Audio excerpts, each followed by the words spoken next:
ഓം അമൃതേശ്വര്यै നമ. അമ്മയുടെ അമേരിക്കൻ യാത്ര. യാത്രക്കിടയിൽ വഴിയിൽ ചായ കുടിക്കാനായി വണ്ടി നിർത്തി. അമ്മ മക്കൾക്ക് നടുവിലിരുന്നു. ആ സമയം ഒരു തേനീച്ച മൂളിയെത്തി. അത് അമ്മയുടെ ശിരസിൽ വന്നിരുന്നു. മക്കളിൽ ചിലർ തേനീച്ചയെ എടുത്തു കളയാൻ ഒരുങ്ങി. അമ്മ അരുതെന്ന് പറഞ്ഞ് ആംഗ്യം കാണിച്ചു. ചായ കുടിച്ച് കഴിയുന്നവരെ ആ തേനീച്ച ശിരസിൽ തന്നെ ഇരുന്നു. അമ്മ കാറിൽ കയറാൻ നേരം ആ പുണ്യം ചെയ്ത സുഹൃതജീവി പറന്നകലുകയും ചെയ്തു. മറ്റൊരിക്കൽ അമ്മയ്ക്കരിയിലേക്ക് ഓടിയെത്തിയത് ഒരു കുരങ്ങനാണ്.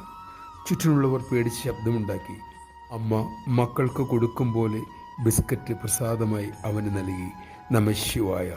വിശ്വജനനിക്ക് എല്ലാവരും മക്കൾ, അതുകൊണ്ട് അവരെല്ലാം നമുക്ക് സ്വന്തക്കാരും. എല്ലാവരെയും സ്നേഹിക്കാനും സേവിക്കാനും നമുക്ക് സാധിക്കട്ടെ. അതിനായി ജഗദീശ്വരി നമ്മെ അനുഗ്രഹിക്കട്ടെ.